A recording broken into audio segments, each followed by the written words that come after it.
So core strategy principle of demand and supply. So core strategy का principal हमें क्या बताता है फ्रेंड्स? कोर स्ट्रैटेजी का प्रिंसिपल हमें बताता है कि lowest risk, highest reward and highest probability entry point into a market is at or near the turn-in price. Okay क्या मतलब हो गया फ्रेंड्स? इसका मतलब ये हो गया कि कोर स्ट्रैटेजी का प्रिंसिपल हमें बताता है कि हमको लो रिस्क, सबसे कम रिस्क, हाई रिवॉर्ड, सबसे ज्यादा रिवॉर्ड, एंड हाई प्रोबेबिलिटी मतलब कि ट्रेड के हमारे फेवर में चलने का जो प्रोबेबिलिटी है, ओके, वो सबसे हाई होगा। ओके, ट्रेड का हमारे फेवर में हाईएस्ट प्रोबेबिलिटी मतलब कि प्राइस का हमारे फेवर में प्ले आउट होने का जो प्रोबेबिलिटी है वो सबसे हाई कहां पर होगा? वो पॉइंट पर जहां पर टर्निंग पॉइंट होगा। ओके, वो एरिया जहां पर प्राइस में टर्न हमको दिखाई देगा। ठीक है, तो lowest risk, highest reward and highest probability entry point into a market is at or near the turn in price. Okay, कहां पर होगा? वो पॉइंट जहां पर टर्निंग पॉइंट होगा, वही हमारा एंट्री पॉइंट भी होगा।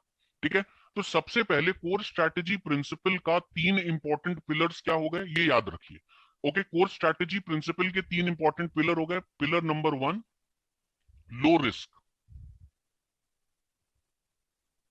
सबसे कम risk. Pillar number 2 high reward,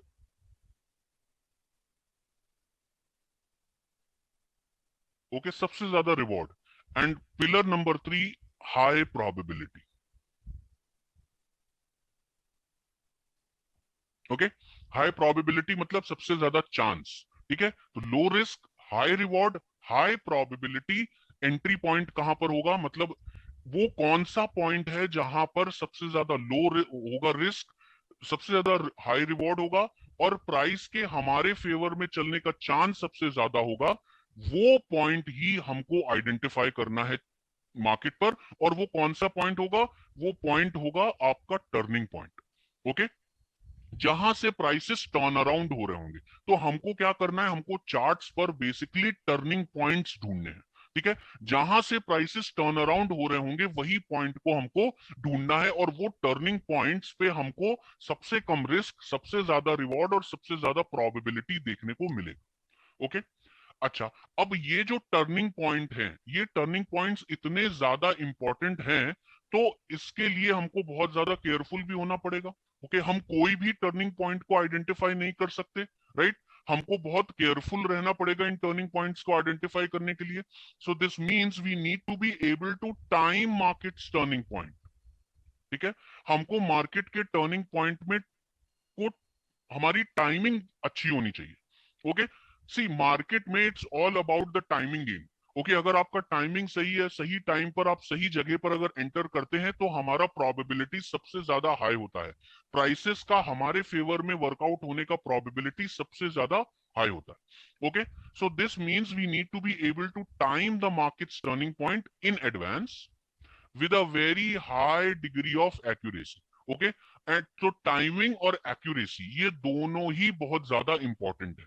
ठीक है, टाइमिंग भी सही होना चाहिए और हमारा जो एनालिसिस है वो एक्यूरेट भी होना चाहिए। अगर हमारा एनालिसिस गलत निकला तो प्राइस क्या करेंगे? हमारे स्टॉप लॉस को हिट कर देंगे। ठीक है, तो हमको चार्ट्स पर टर्निंग पॉइंट आइडेंटिफाई करना है। ये टर्निंग पॉइंट वो पॉइंट है जहां पर लो risk, high reward, high probability हमको देखने को मिलेगा। ओके, और जब ये पॉइंट इतना ही ज्यादा इंपॉर्टेंट है तो हमको टाइमिंग सही रखनी पड़ेगी, साथ ही साथ एक्यूरेट भी होना पड़ेगा अपने एनालिसिस को लेकर। ठीक है, now market prices turn at a price level where supply and demand is out of balance. अब ये क्या बता रहा है? ये बता रहा है कि अभी तक हम बात कर रहे थे टर्निंग पॉइंट का। ठीक है, तो टर्निंग पॉइंट हमको दिखेगा कहां पे? टर्निंग पॉइंट हमको वहां पर दिखेगा जहां पर इम्बैलेंस होगा, जहां पर बायर्स और सेलर्स में इम्बैलेंस होगा। Buyers are not equal to the number of sellers. Okay, अब ये जो इक्वेशन है फ्रेंड्स, अगर आप इसको ध्यान से देखें तो ये मैथमेटिकल इक्वेशन को हम दो तरीके से इंटरप्रेट कर सकते हैं। किन दो तरीके से इंटरप्रेट कर सकते हैं? Either buyers are more than the number of sellers और sellers are more than the number of buyers. Okay, right?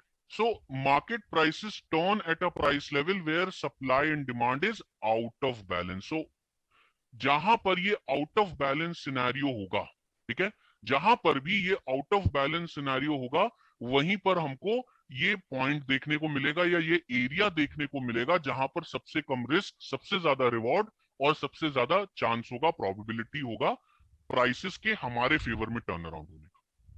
Okay, सो ये जो इक्वेशन है, buyers are not equal to the number of sellers, ये दो तरीके से हम इंटरप्रेट कर सकते हैं, या तो buyers are more than the number of sellers या फिर sellers are more than the number of buyers. दोनों ही कंडीशन में buyers are not equal to the number of sellers. Okay, now so where do market prices turn? ठीक है, अब question ये आ जाता है कि मार्केट प्राइसेस टर्न कहां से होते हैं? ठीक है, तो इसके पहले स्लाइड में हमने क्या सीखा? इसके पहले वाले स्लाइड में हमने ये सीखा कि हमको टर्निंग पॉइंट्स आइडेंटिफाई करने हैं, क्योंकि यही टर्निंग पॉइंट्स पर हमको लो रिस्क, हाई रिवॉर्ड और हाई प्रोबेबिलिटी देखने को मिलती है।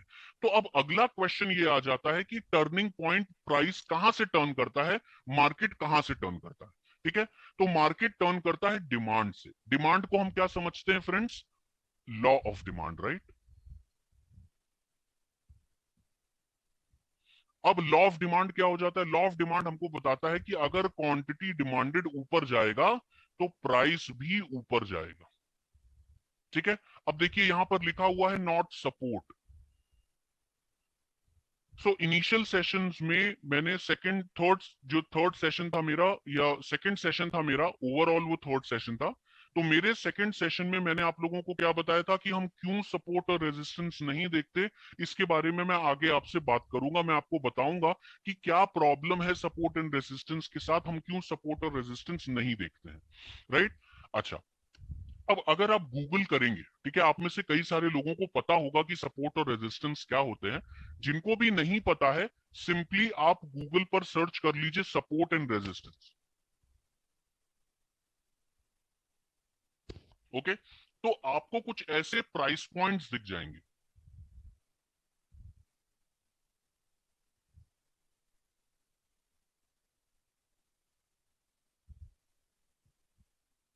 Okay, S1, S2, S3, S4 and so on and so fourth. Okay, अब ये क्या होते हैं? ये आपके प्राइस पॉइंट हो जाते हैं।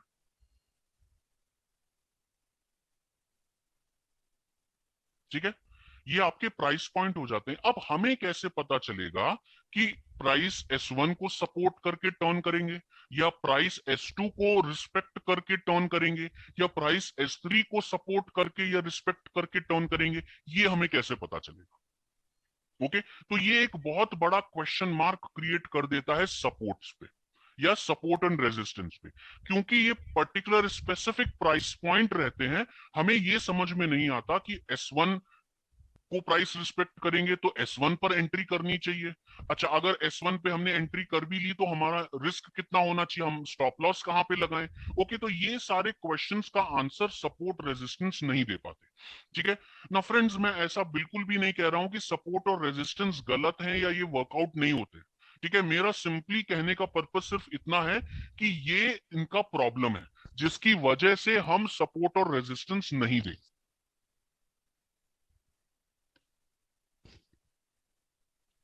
ओके, क्योंकि ये प्राइस पॉइंट रहता है। जबकि अगर हम डिमांड की बात करें तो ये क्या होता है? ये होता है आपका प्राइस रेंज।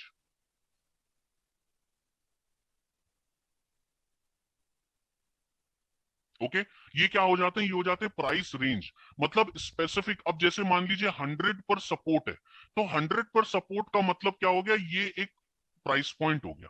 ओके, जबकि प्राइस रेंज की हम बात करें तो हम प्राइस रेंज की बात ऐसे कर सकते हैं कि 100 से लेकर के 101 तक ये एक रेंज है जहां से हम एक्सपेक्ट कर रहे हैं कि प्राइसेस टर्न अराउंड हो सकते हैं। ओके, ठीक है। सो डिमांड क्या बताता है? डिमांड बताता है price turns higher at a price level where demand exceed supply, जहां पर number of buyers are more than the number of sellers. Okay, similarly supply क्या होता है? सप्लाई होता है law of supply. Okay, quantity supplied अगर ऊपर जाएगा तो प्राइस क्या होगा? प्राइस नीचे आएगा। Okay, and not resistance. अब रेजिस्टेंस क्या हो गया? आप अगर गूगल करेंगे तो आपको रेजिस्टेंस कुछ ऐसा दिखाई देगा।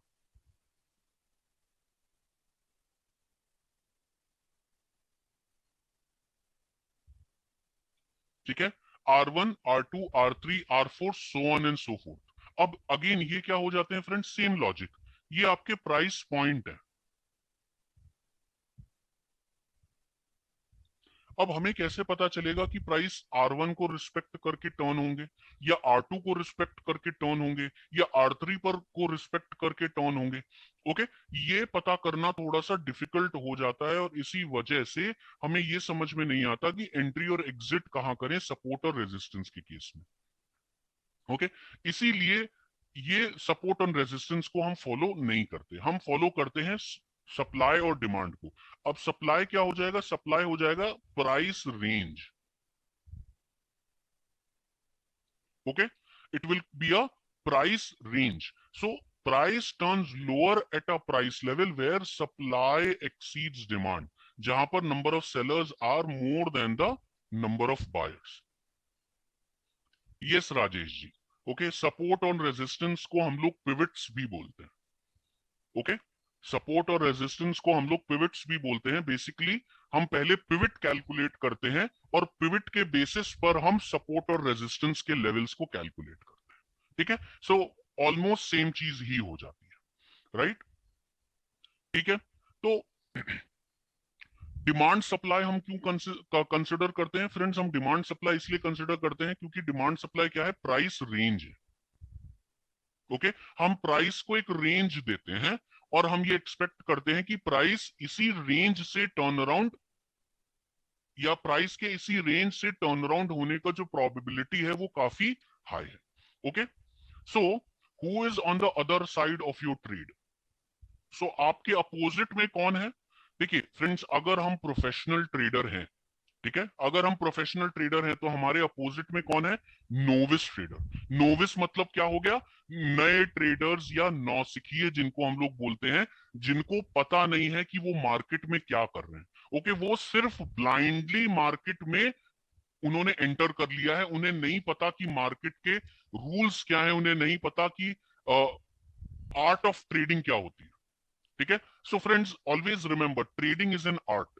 ओके, और ये आर्ट अगर हमें नहीं आता है तो हमारे लिए मार्केट में ट्रेडिंग करना बहुत ज्यादा डिफिकल्ट हो सकता है।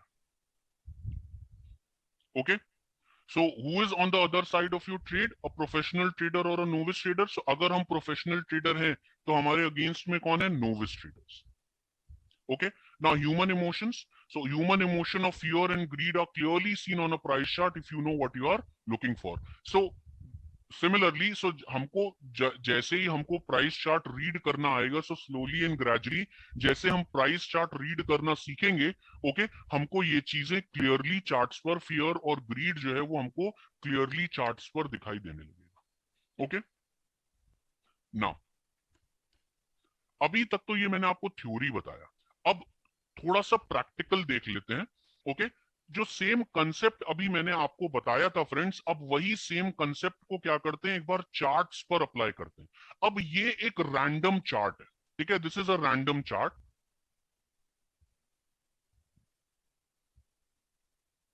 ओके, आप इसको 5 मिनट का समझ सकते हैं, आप इसको 15 मिनट का समझ सकते हैं, आप इसको डेली का समझ सकते हैं, आप इसको वीकली का समझ सकते हैं, या आप इसको मंथली का, आप कोई भी चार्ट इसको कंसिडर कर सकते हैं। ठीक है, it's just a random chart. Okay, अच्छा, अब इसमें कुछ चीजें नोटिस करिए कि क्या हो क्या रहा है चार्ट में। ठीक है, तो थोड़ा चार्ट के बारे में देखते हैं कि क्या हो क्या रहा है चार्ट में। अच्छा, सबसे पहले तो मुझे ये बताइए फ्रेंड्स कि ये कैंडल कैसा कैंडल है? ये लेग कैंडल है या base candle?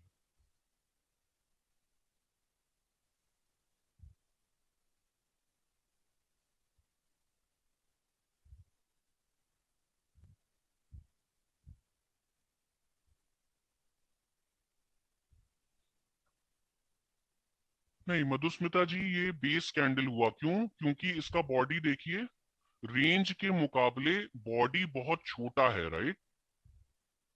Yes Madhusmita ji, I hope clear होगा आपको। तो ये लेग कैंडल नहीं होगा, राइट? ये आपका बेस कैंडल हो जाएगा, क्योंकि इसका जो बॉडी है वो रेंज के मुकाबले काफी छोटा है, right? So it's a base candle. अच्छा ठीक है। अच्छा अब देखिए इस कैंडल के बाद क्या हुआ है। इस कैंडल के बाद प्राइसेस एकदम शार्पली नीचे आ गए। यस और नो? ये कैंडल के बाद क्या हुआ है, प्राइस एकदम शार्पली नीचे आ गया। तो ये कैंडल तक क्या हो रहा था, ये कैंडल तक प्राइस रेंज में ट्रेड हो रहा था, राइट? ये कैंडल तक प्राइस कैसा हो रहा था, ये कैंडल तक प्राइस रेंज में ट्रेड हो रहा था, और उसके बाद प्राइसेस एकदम शार्पली नीचे आया। यस? यस और नो? क्लियर है फ्रेंड्स? यहां यहां पर कुछ भी कंफ्यूजन नहीं होगा, राइट? ये एकदम क्लियर है कि इसके पहले प्राइस कैसा था, साइडवेज या रेंज में ट्रेड हो रहा था, और उसके बाद क्या हुआ, प्राइस एकदम शार्पली नीचे आ गया। तो क्या हम ये कह सकते हैं कि यहां पर कुछ तो गड़बड़ हुआ है जिसकी वजह से प्राइसेस इतना शार्पली नीचे आया? बताइए, क्या हम ऐसा कह सकते हैं कि यहां पर कुछ तो हुआ है जिसकी वजह से प्राइसेस नीचे आया है? अब ये क्या हो सकता है, किस वजह से प्राइसेस नीचे आ सकते हैं, बताइए। डिमांड सप्लाई भूल जाइए, अभी हम सिर्फ चार्ट को रीड करने का कोशिश कर रहे हैं फ्रेंड्स। ठीक है, डिमांड सप्लाई भूल जाइए अभी। मुझे लॉजिक बताइए कि यहां पर क्या हुआ हो सकता है जिसकी वजह से प्राइसेस इतना शार्पली नीचे आए। डिमांड सप्लाई भूल जाइए।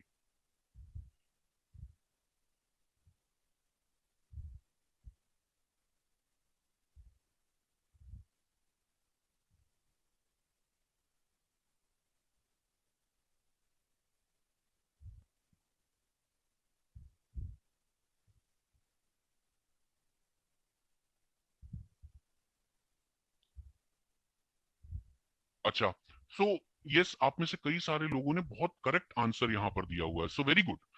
यहां पर कुछ भी हो सकता है, राइट? यहां पर कुछ भी हो सकता है, जैसे कि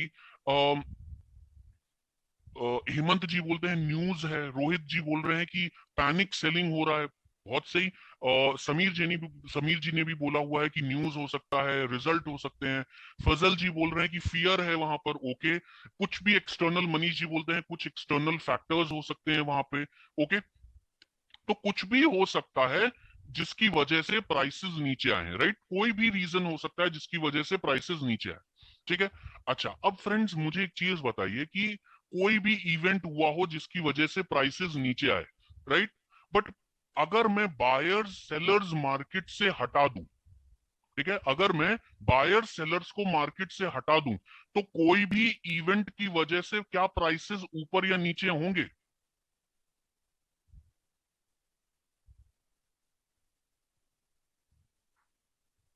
नहीं होंगे, राइट? मतलब कहने का मतलब ये है कि कोई भी इवेंट हुआ हो, राइट, कोई भी इवेंट हुआ हो, अल्टीमेटली बायर्स और सेलर्स ही प्राइसेस को मूव कर रहे हैं, राइट? यहां तक हम सब लोग साथ में हैं, राइट? कोई भी इवेंट हुआ हो, मगर बायर्स और सेलर्स अगर मार्केट में नहीं है, ओके, तो प्राइसेस को हम मूव नहीं कर सकते। ठीक है, बायर्स सेलर्स ही प्राइसेस को मूव कराते हैं। एब्सोल्युटली इमरान जी। ठीक है। तो कहने का मतलब यह है कि यहां पर एक बहुत बड़ी सेलिंग हुई है जिसकी वजह से प्राइसेस नीचे आए हैं, राइट? ये एरिया में एक बहुत बड़ी सेलिंग हुई है जिसकी वजह से प्राइसेस नीचे आए हैं।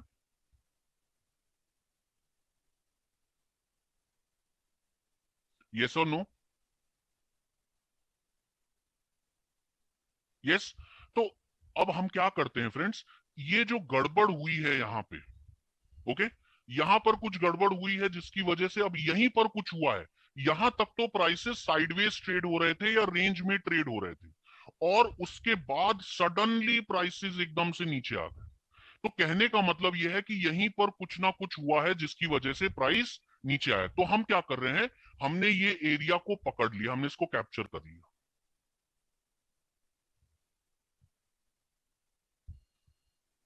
ठीक है, हमने इस एरिया को कैप्चर कर लिया, ओके। अब इसको एक बार हम लोग वैल्यू टर्म्स में समझ लेते हैं। ठीक है, वैल्यू टर्म्स में भी समझ लेंगे इसको पहले। अच्छा, अब प्राइसेस इतना शार्पली नीचे आ रहे हैं, ठीक है। अब देखिए कितना शार्प प्राइसेस नीचे आ रहे हैं, तो ये इतना शार्पली गिरते हुए प्राइसेस को कौन रोक सकता है? देखिए यहां पर आते आते प्राइसेस रुक गया। यस, इतना शार्प प्राइस नीचे गिर रहा था, यहाँ पे गिरते गिरते क्या हुआ, प्राइसेस रुक गए। ओके, तो फ्रेंड्स क्या हम और आप रोक सकते हैं प्राइसेस को? क्या आपकी हमारी क्वांटिटी प्राइसेस को रोक सकती है? इतना शार्प प्राइसेस जो नीचे आ रहे हैं, क्या आपकी और हमारी क्वांटिटी इसको रोक सकती है? तो कहने का मतलब यह है कि 500, 1000, 5000 क्वांटिटी से ये फॉल नहीं रुकने वाला, राइट। 500, 1000 क्वांटिटी, 5000 क्वांटिटी से ये फॉल रुकने नहीं वाला, राइट।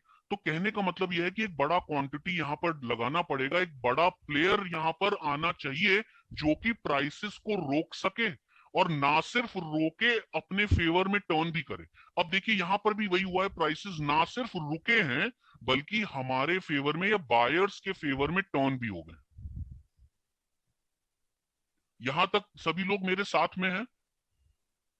यहां तक सभी लोग मेरे साथ में हैं, यस और नो? सिंपल है यहां तक, ठीक है।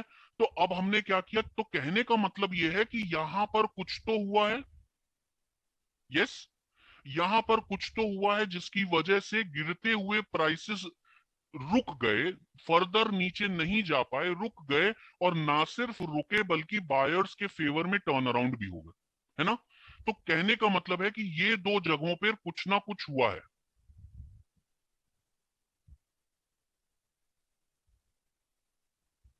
यहां पर और यहां पर कुछ तो हुआ है जिसकी वजह से प्राइसेस एकदम शार्पली नीचे आए और प्राइसेस एकदम शार्पली ऊपर गए। तो हमने क्या किया, हमने यही एरिया को जहां पर कुछ गड़बड़ हुई है, हमने इसी एरिया को पकड़ लिया।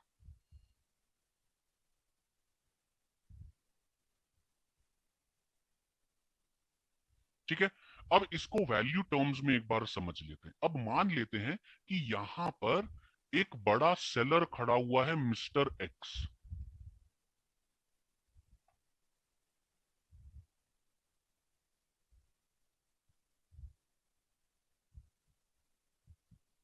ओके, जो कि 1 करोड़ क्वांटिटी सेल करना चाहता है। ओके, और ये एरिया में एक बायर खड़ा हुआ है, मिस्टर वाई, जो कि 1 करोड़ क्वांटिटी बाय करना चाहता है।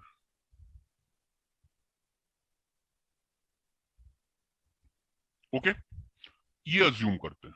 अब हमें नहीं पता फ्रेंड्स कि यहां पर कितना क्वांटिटी है, ठीक है। ये डेटा कहीं पर भी अवेलेबल नहीं है मार्केट में, तो हमको ये नहीं पता कि यहाँ पर कितना क्वांटिटी खड़ा हुआ है सेल करने के लिए, या नीचे में यहाँ पर कितना क्वांटिटी खड़ा हुआ है बाय करने के लिए। हम सिर्फ ये अज्यूम कर रहे हैं, ठीक है। हम सिर्फ अभी सिर्फ ये अज्यूम कर रहे हैं in order to make you understand this concept, ठीक है। तो आपको ये कंसेप्ट सिखाने के लिए हम सिर्फ ये अज्यूम कर रहे हैं। अच्छा, ठीक है, चलिए। तो अब मुझे बताइए कि क्या यहां पर पूरा का पूरा 1 करोड़ क्वांटिटी सेल हो गया होगा?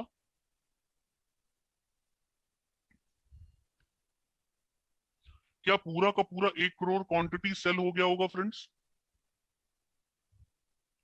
देखिए बहुत सिंपल सा लॉजिक है फ्रेंड्स, बहुत सिंपल सा लॉजिक है कि अगर 1 crore quantity, 1 crore sell quantity is equals to 1 crore buy quantity, right. 1 crore sell quantity is equals to 1 crore buy quantity, right. ये इक्वेशन होगी अगर पूरा का पूरा 1 करोड़ क्वांटिटी सेल हो गया होगा, है ना फ्रेंड्स? सही है। 1 करोड़ सेलर के सामने 1 करोड़ बाय क्वांटिटी होना जरूरी है, तभी ये 1 करोड़ सेल की क्वांटिटी फुल्ली एग्जीक्यूट हो पाएगी, यस और नो?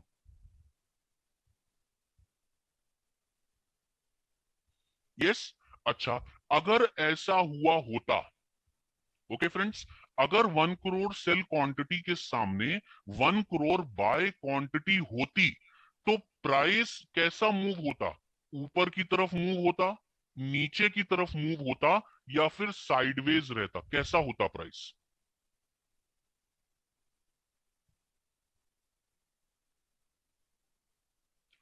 एब्सोल्युटली प्राइस कैसा हो जाता, प्राइस साइडवेज रहता, प्राइस स्टेबल रहता, राइट। बट क्या प्राइस यहां पर स्टेबल रहा है, क्या प्राइस यहां पर स्टेबल रहा है, नहीं। प्राइस यहां पर नीचे आया है, राइट। प्राइस यहां पर नीचे आया है, जिसका मतलब ये है, सिंपल मतलब ये है कि ये इक्वेशन सही नहीं है।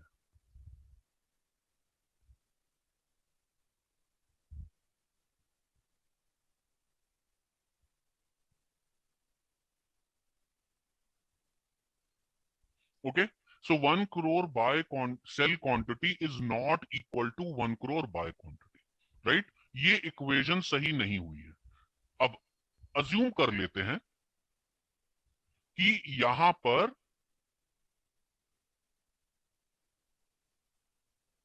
Sellers are more than the number of buyers, ठीक है।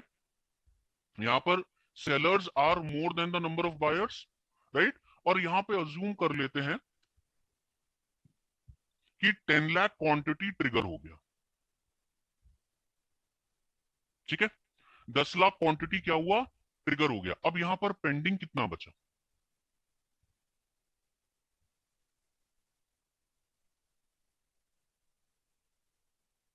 यहां पर पेंडिंग कितना बचा, यहां पर पेंडिंग बचा 90 lakhs।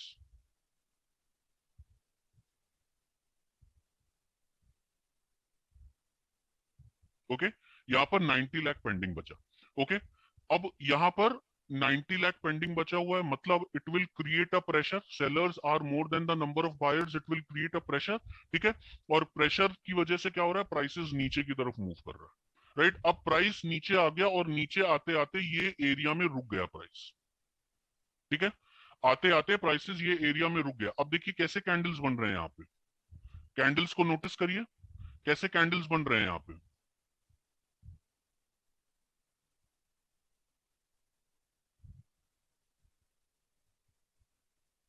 ये कैसे कैंडल्स बन रहे हैं, बेसिस बन रहे हैं, राइट। ये सारे बेस कैंडल्स बन रहे हैं। मतलब यहां पर क्या हो रहा है, यहां पर एक्यूमुलेशन चालू है, राइट। यहाँ पर एक्यूमुलेट हो रहा है, यहाँ पर एक्यूमुलेशन चालू है। बेस कैंडल में हम एक्यूमुलेशन देखते हैं, राइट। तो यहाँ पर क्या हो रहा है, यहाँ पर एक्यूमुलेशन चालू है। ओके, सो अब यहाँ पर जो मिस्टर वाई है, उसका 1 crore क्वांटिटी यहाँ पर एग्जीक्यूट हो रहा है। तो मुझे बताइए क्या पूरा का पूरा 1 crore क्वांटिटी यहाँ पर एग्जीक्यूट हो गया होगा,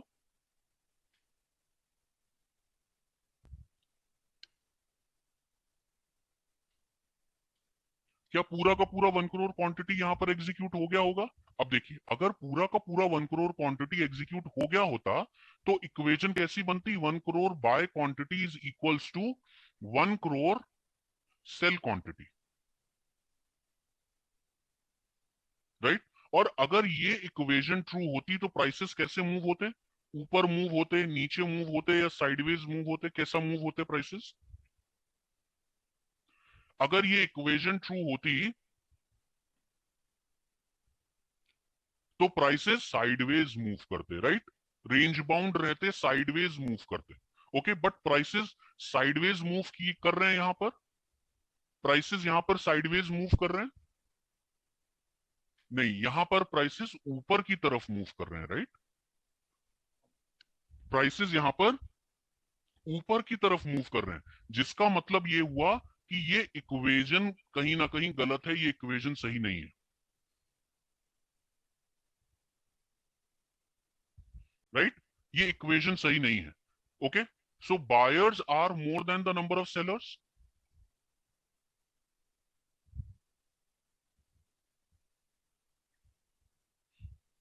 buyers are more than the number of sellers, right?